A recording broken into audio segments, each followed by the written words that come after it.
He's like love, love, love, and music. La la la, love, love, love, love, love, and music.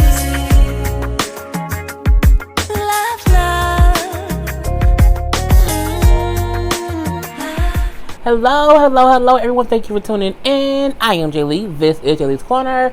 This is a review for T.I. and Tiny, Friends and Family Hustle. That's a long-ass title, and I have to look at it every time. I'm like, is it Friends and Family or Family and Friends? I get confused every time. Anyway, it's season 1, episode 2, and I'm still reviewing it.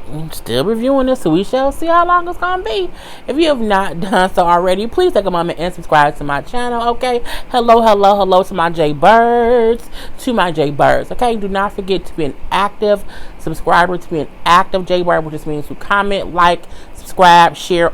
Share, like the video and all that good stuff, and also watch the other videos. You know what I'm saying? Because you want to have 10,000 subscribers and Jaybirds, and you hope that you'll get at least 5,000 views each video. So go start viewing some stuff. Anyway, this episode, when the show first came back, I'm like, how is it going to be with them having Monica on here, LaToya, and also Toya? And I'm like, how is it all going to flow? Like, it's going to be these fake scenes of them together. And I can say I like it. The whole Tiana Tiny thing, that's a whole different thing, but let's hold to get into it. So we do see Tiny at her house with the kids there, whatever, and she cooking some food, and up pops T.I. And she's like, well, you don't live here. Like, you got to, knock first. I'm like, well, obviously, he don't have to because he walked right in. Okay. And they chit-chatting or whatever. And she brings up how... No, they were like talking and like ragging on each other. And he brings up how his goal has always remained the same for him and Tiny is to always make her happy and give her what she wants. Well, stop cheating, bruh. Like, it's really, really simple. Stop cheating. At least stop cheating in public. At least make sure the dirt that you do is deep down to where no one can see it. So I believe it would make her very happy if her husband went out here philandering and sucking people on the asses and cheating. Okay, I think she would love that. It would make her very, very happy. Anyway, she mentions how, when she went to LaToya's housewarming party, how she met Dr. Gray, Pastor Gray there, and she wants them to go to church. And he said, oh, hell no. So clearly T.I. don't go to church. Okay, I'm like, He then brings up how, the thing is, it's easy for them to prey on scorn black women. They the easiest targets for the pastor to say, like, you don't need that man. Give all your money to the church. So I'm looking like, oh my God. I'm like, is he just saying things every week to piss people off? Like, I feel like it's T.I. to the point where, like, you know what? I don't care. These are my views, and I don't care who likes it, don't like it. Like, he not, at Kanye level. But he's somewhere right in there that's going to make people just, like, be like, dude, we don't like you no more. Like, what's going on? It could be his older age. He could just give less fucks. I'm not sure, okay? But he brings up how, they want the women to bring the money to church. And Tony, like, bull crap, that ain't true. And if that ain't the case, y'all be in strip clubs, give them to the strippers. And I say, tell the truth, I'm the devil, okay? And I'm like, from there, it got a little bit heated. Not heated like crazy or whatever, but just them having a difference of opinion. And he brought up how they both have these strong personalities, so sometimes it's hard to balance it. And he like, I'm gonna cool you off. He goes out to his car, and he comes in with Fendi gift bag. So he had bought her some gifts that was in his car.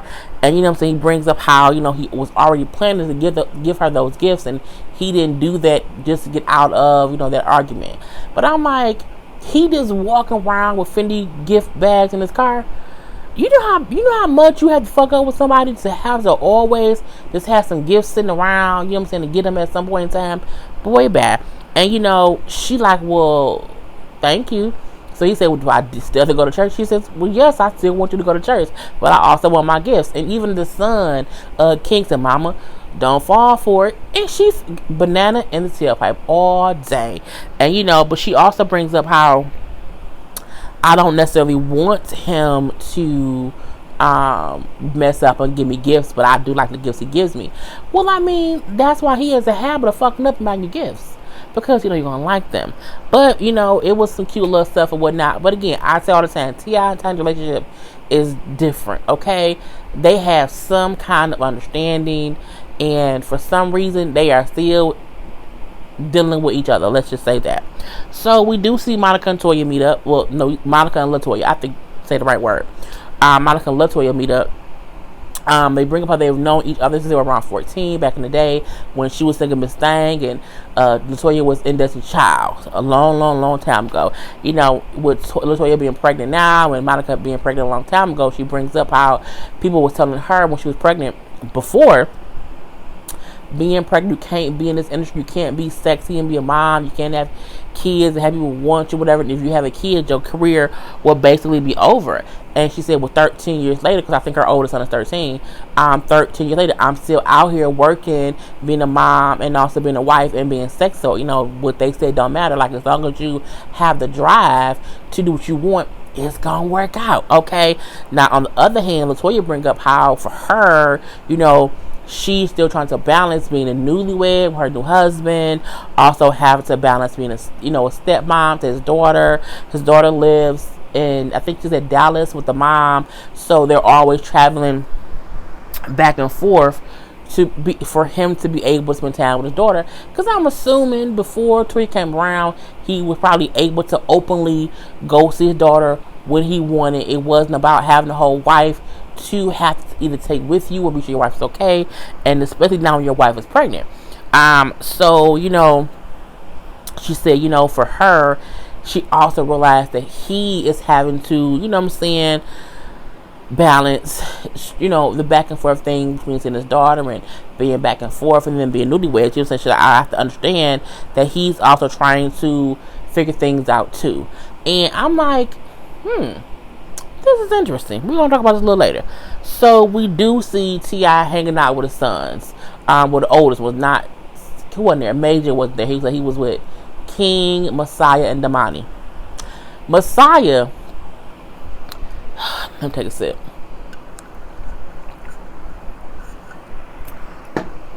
Messiah is a handsome young man.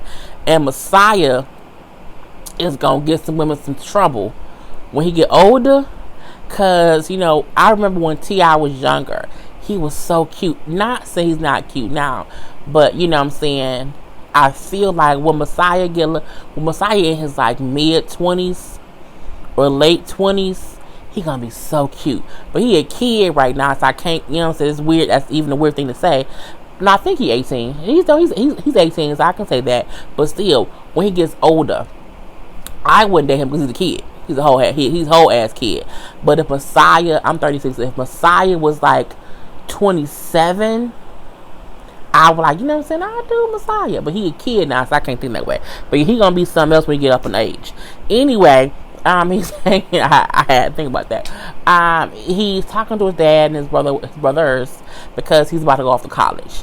And, he has to figure out where he wants to go, and T.I. is proud because he's like, I did not even graduate high school. So for my son to be the first Harris man to go to college is, I'm very proud of that moment. And despite T.I.'s shortcomings as a husband, I do see he tries to be a good father in ways other than teaching faithfulness. But, he's active in his kids' lives, and that's a great thing. He wants his son to go to Morehouse simply because he wants him to be at the HBCU and have that whole black experience or whatever. And it's, it is what it is. I said to my brother when I was in Chicago, I want my nephew to also go to HBCU. But I think DJ might not do that. I think he may go to one of the Michigan colleges. Because, it's all about the Michigan colleges. Anyway, but yeah, he is talking to him about, just go to HBCU, over going to a PWC, which means that, which I did not know meant a predominantly white college. So, but again, he wants him to pick Morehouse, because, it's the HBCU. And we do later see them, like, they were bowling or whatever, and, King said, like, when you want him to go to HBCU, but the world is not full of only black people, so like he has to kind of, it's a difference. And I'm like, well, he's a little smart little kid. It's true. You sometimes do want your child to be able to have that whole black experience, but I'm like, he lived in Atlanta his whole life. I think he's had a whole black experience if he hasn't had one. So I'm like, that's just true. So he then had like him go down to his office. So they went down to Grand Hustle office or whatever, and he had people gathered together who had went to HBCUs and also went to PWCs to kind of speak about their experience, one or the other. And they kind of all had their own, perspective of things, where this is something great about an HBCU, but at the same time, this is something great about a PWC. And at the end of the day, it's really Messiah's decision. He was grateful for the insights, but he had not made a decision as of yet. He said he know his father is waiting for him to make his own decision, and he also know his father hopes that his own decision will tie into what T.I. wants. He has to just figure out what he wants. I'm like, okay, Messiah seems to have a good head on his shoulders, but it's only one episode. We see LaToya talking to a good friend of hers. They were like shopping or whatever, and she was talking about how she had like a little health scare and how she had to go to the hospital and how she kind of felt alone because Tommy was there and then he left because he had to go take her daughter like school shopping or something. So for her, she felt just she was at the hospital scared by herself. She brings up how in 2015 how she had a miscarriage. She was pregnant, lost a baby. She said, so when she got pregnant this time, it's like my whole first trimester, I was completely terrified because I think she said she lost the baby at maybe like 12 weeks. The first time, or did she say how many weeks? I know she said sometime in the first trimester she lost the baby in 2015. So within this pregnancy, she's been nervous all the time because again, she's like, I don't want to experience another miscarriage. And some people don't realize how if you have one miscarriage, you can have multiple miscarriages before you have a successful pregnancy, or vice versa. You can have one miscarriage and then have a whole bunch of successful pregnancies, but it's still scary nonetheless.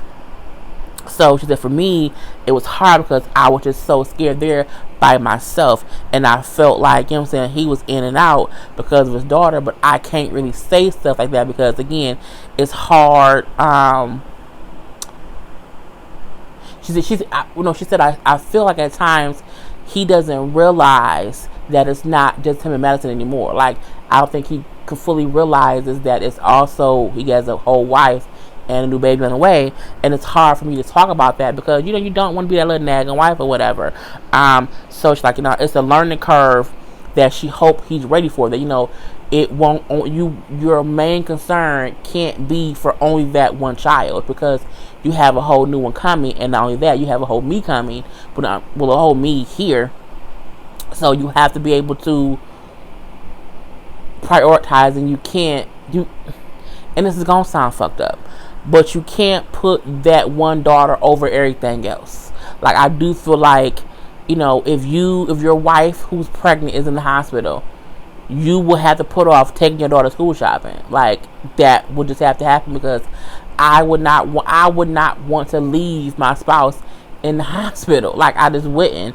But that's basically what it was. So we then later see how his parents came to town and brought the daughter or whatever. And so the parents have been married for like 30 years and they were sitting around saying, marriage takes work.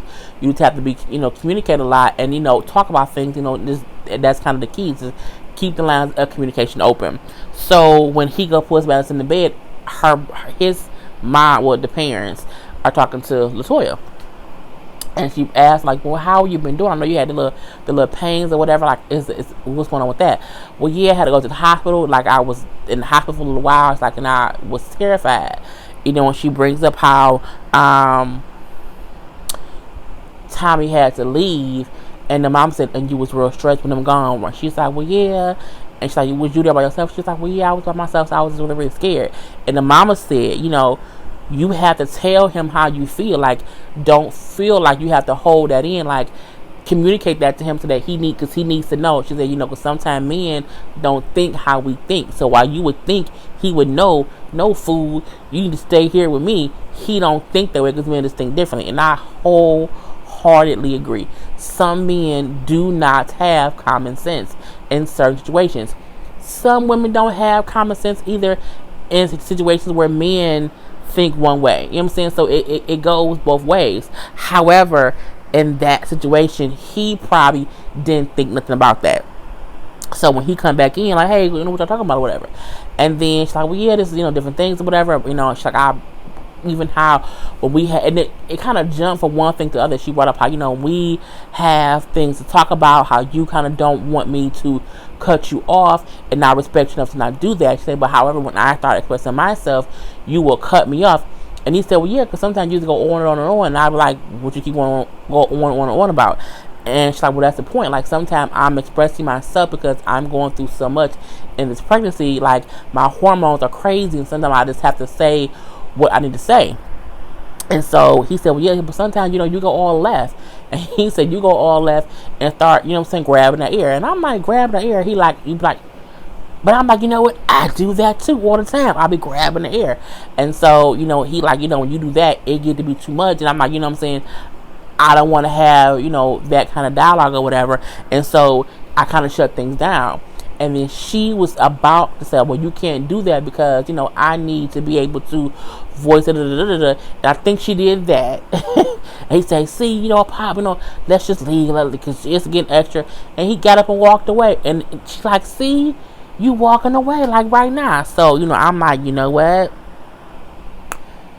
I'm not saying they not gonna make it. Not saying that at all.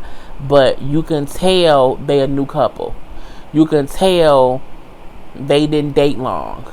And they didn't date long. And not that means you can't have a successful marriage. But you can tell they still figuring each other out. Like how to argue. How to disagree. How to, when I should walk away and when I shouldn't walk away. At that moment, he shouldn't have walked away. But she didn't know how to say, hey, I need to have this needs to be a real ass conversation. But, it was what it was. We then see T.I. and Tiny back at her house, whatever. He's coming there to see her and the baby Eris. And she brings up how co-parenting with him is a little bit weird, simply because it's times where I'll have plans with Eris and he'll call me and then he'll want her and I'll be like, well, so what? But I have to share her, so I can't always just say so what, because we both, we have co-parenting, the whole other thing. So, he come over, whatever. He then brings up, later this month, I'm going to Trinidad. And, if you want to come, I'll have a little seat open for you. And the way he said it was not romantic. It was not like, I'm planning a trip for us. Do you want to go? It was like, I'm going somewhere, regardless of what you say. And I'm going later this month. If you want to go, cool. I'll sell you a seat. And I'm like, what the fuck? And he was talking about their actual anniversary, and it's a trip for their anniversary. I'm looking like, why wouldn't you just say it differently? And she's like, that's how you gonna ask me to go? Like, I don't know if I want to go. Wait, for what? He like, well, don't act like you don't know. Again, it's the wedding anniversary. And she was just kind of thrown off by how he presented it. I was like, that was weird. I feel two different ways.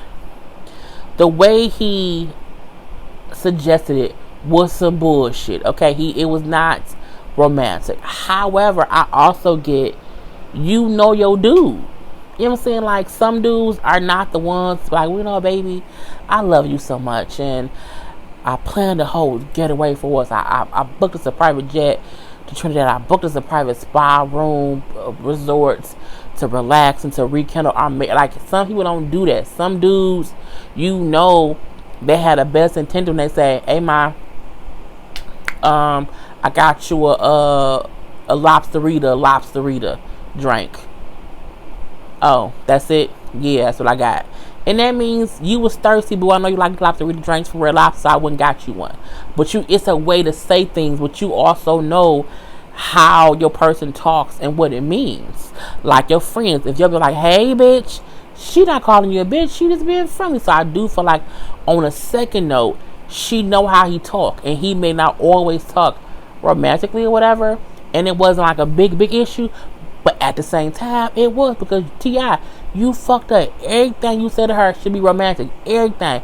Hello, goodbye, you want some milk, you need $1, whatever you say should be very, very romantic and loving, like you were trying your damnedest to get her back, because you fucked up. Okay, but whatever. You know what I'm saying? But she bring up, like, you didn't ask me right, you have not done anything to even want me to want to go with you anywhere. He said, I bought you a car. She said, yeah, but it was my birthday. He said, well, no, you know what I'm saying? But it was a gift. It was a gift. And she brings up out for her, she just wants him to put in the time and effort to make up for all the dumb shit that he's done. And you know what I'm saying? I do feel like maybe a trip out of the country this year too for your anniversary could be a chance for him to do that. You know what I'm saying? But at the same time, he need to ask her correctly. Like, that's just some bullshit. And I do feel like she loves that man. She just want him to not embarrass her and be out here with these trollops. Okay? And so it was sad when he took Eris, like, oh, okay, Eris, me, you finna go, baby. And then she said, Mommy, you coming with us? And her little voice, and he said, no, Mom, I'm not coming. And then he and Eris left, and Tiny was there. I'm looking like, oh, it's a whole not a broken family, but you can see, it's just sad. And you can see Tiny like, I wish our family wasn't broken, but my husband's a whole goddamn cheater, and I'm just staying with him too. So what you gonna do? We do see Monica's back in the studio now doing some music. Look, the song, I'm a Monica fan, okay? Miss Thing, Miss Thing. You know what I'm saying? I'm a whole Monica fan from the beginning, baby. From the weird ass shoes, before you walk out my life video with them long shoes. I'm a fan from way back. The short hair Monica, one of them days Monica with that big old bubble coat. The song she played and this snippet thing, I didn't like it. It was too slow.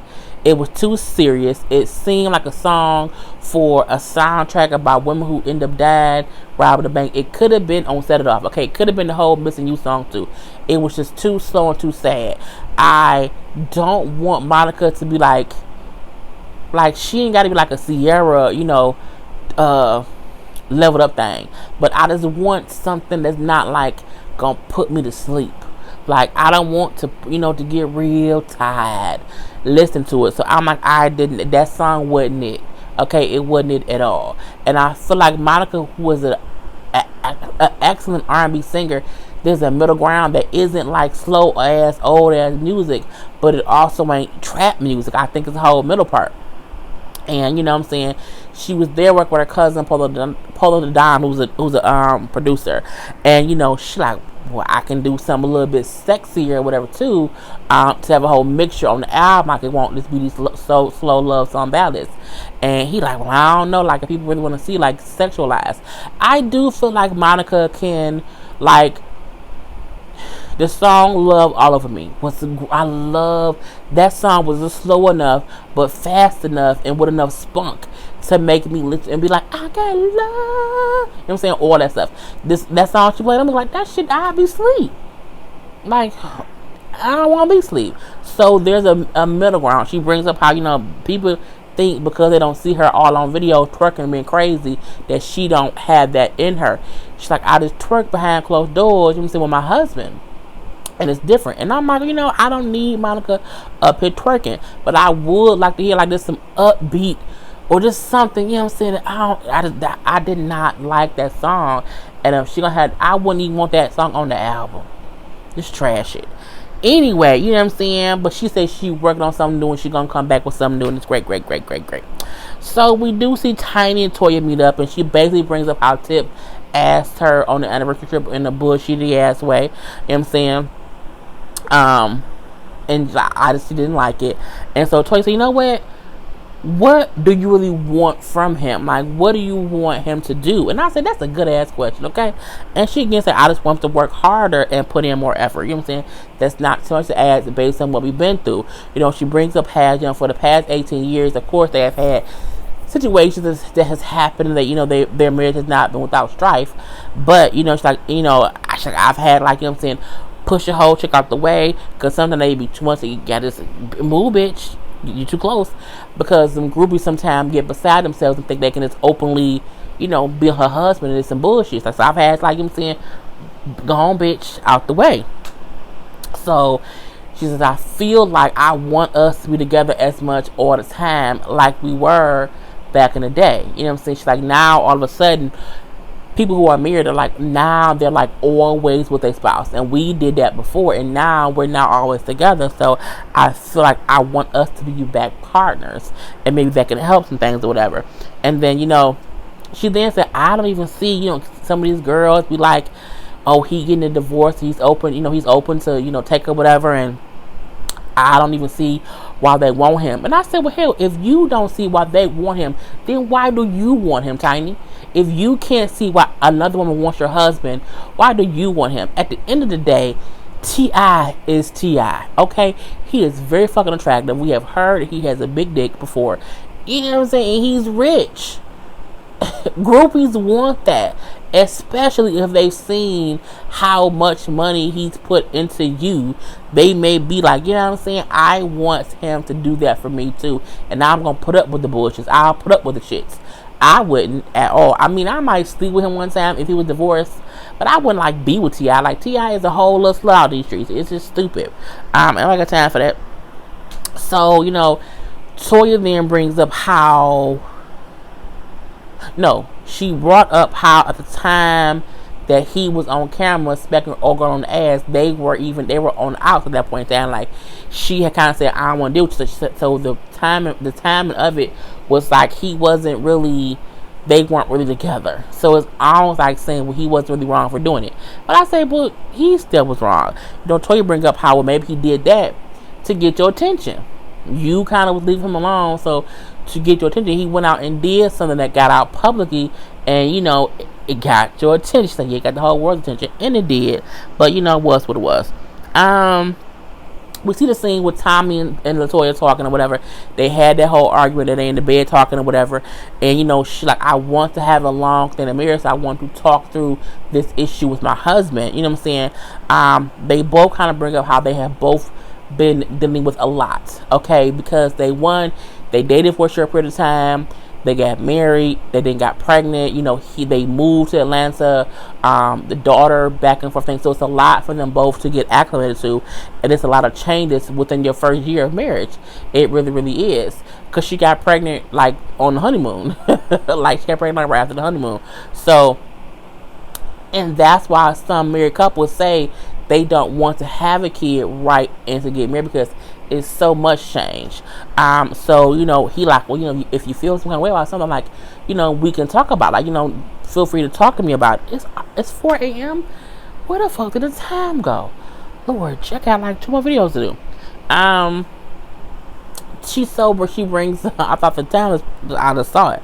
She brings up the day that she was in the hospital, how she felt alone. You know what I'm saying? He like, but I was there. Like, I made sure that I was there for you in the morning. You know what I'm saying? I was there that morning. And she like, but you left. You left. You know what I'm saying? You left me, and I was terrified. I was there by myself, and I was terrified and you wasn't there. You know what I'm saying? I felt alone, and I feel like having a whole husband, like, I should have someone here when I need them most, because that's the point of having a spouse, to have them there when you need them. And then, you know, he like, I didn't know. He like, I thought that, you know what I'm saying, after hearing a heartbeat, everything was okay and I could leave. But he did not communicate that to her. She did not communicate to him how she wanted him to stay. And so it was more of a big miscommunication. So, you know, he like, you know what I'm saying, I want to always be there for you, for our baby, and also for Madison, his oldest daughter. And so, you know, they're just both happy they were able to talk it out. Okay, it's good communication, because they both want to be married for a long time. So it's great. We see Messiah made a decision for a college to go to, and he chose to go to Georgia State. Okay, he brings up how it's because his brother said like it's because in the world it's not only black people that he gonna have to deal with, so he don't have to really be at an HBCU to get himself ready for the world. T.I.'s happy that he just basically made his own choice for what he wanted to do, and because he's going to college, point blank period. So that's a great thing. We see Toya meets up with T.I. because she wanted to talk to him after she talked to Tiny. And so, what I'm saying? He like, look, what we doing here? And she's like, usually I don't like getting involved in my friends' marriages, but I want. He like, oh shit. So he know what she's there for. He brings up how, me and her both have done our dirt. He said, yes, one person has done more dirt than the other, but it is what it is. And what I'm saying? So she like, what's up with that video? He like, look, it was unfortunate. My flesh is weak. What I'm saying? It's an everyday struggle. I'm like, if you are struggling every day to not be weak with your flesh, you shouldn't be married. Okay? And the thing, you can be married and look, but you trying to look and touch. Okay? When you trying to prevent yourself from touching, you shouldn't be married. Like, everybody look. Hey, look all you want, bruh. But once you feel the need to consistently act on looking, it's a whole problem. Like, you should not be married at all. And she's like, you should want to be able to, she's like, we none of us is perfect. I get that. She's like, but however, we need to move differently to not embarrass wives and kids. And then he like, look, did Tiny tell you that before that video? Of like 2 or 3 weeks before that video, she sent me a text and said, fuck you, don't text me, don't call me, leave me alone. He said, so that's what I did. She told me to stop dealing with her. Tiny, she sent the whole text, whatever. He said, this so happens that video happened after she told me to do, she said, leave her alone. I was out doing what I do. Okay. I'm like, well, that's kind of crazy. They both say that. But it's a thing, too. If they were on the outs, if they were separated in some shape, way, or form, how wrong is he? Because we don't know if he slept with that girl. I mean, we know he slept with her. However, is it wrong if your spouse tell you, leave me the fuck alone?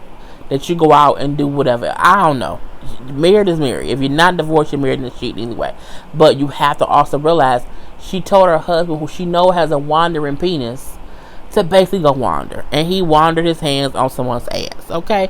But I'm like, whatever. She also brings up how Tiny said, y'all don't be together all the time anymore. And she wished that y'all can be, back, Velcro to each other. He like, when she was around me daily, I hate when at like a certain time the TV be like real dumb and they play the weirdest thing. It's like, I'm glad I get epilepsy. So, he say how the time when they used to always be hanging out with each other, how she would say, I don't have to be on your hip all the time. I can be out here doing stuff on my own. And he finally said, okay, fine. And that's when they stopped being together at the hip, and then maybe when he strayed more than she thought he would. It don't make it right. It don't make it right. She then bring up like you even invited her on that trip, whatever, and you said it all fucked up like, and she didn't like it. Like, you should be like real nice and like, hey baby, I love you. And he like, nope, that ain't what I do. Nah. I'm not mushy. I wish I could show y'all the weirdest shit that's on my TV right now, but I don't feel like moving my camera to show you. It's just the weirdest. Like, it's on, it's like the Toon channel, and it's a whole bunch of, I'm weird about what be on my TV when I be sitting here, because it's awkward as hell. What is this? It's off the air sound, and it's just weird, like bald avatar looking people. It's just not what you want to look over at 4 a.m. and can scare you. Anyway, it distracted me. They were dancing and lights come out their mouth. So, she like, you should be mushy about inviting her. Like, that ain't how I do things, whatever. And I just want y'all to get back on track. He said, we was getting on back on track. I bought her a whole car as an olive branch, okay? And she like, okay.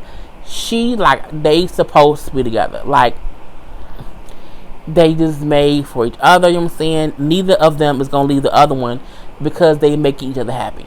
And then that's what it is, you know what I'm saying? He even bring up at the end of the day, it ain't nothing that we can do that will separate us because, again, we still end up making the other one happy. I'm like, y'all are the complete opposite of Will and Jada. I'm just saying.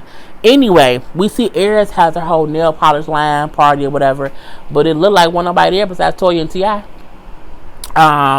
So Toya come and she basically tell Tiny, I talked to Tip, y'all gonna be together. Like, just go on trip with him like Little Bit was gonna be. And then she said, you know what, you right, we probably made for each other. We made to just drive each other crazy, and I guess I'm gonna go on the trip. And then he come in and she said, okay, I'll go. And that was the end of it. I don't look, we can't fault T.I. when Tiny put up with it. Like, I don't know how else to say it. Like, it don't mean what he doing is right, but I mean, like, she's staying. Until next time, peace. It's like love, love, love.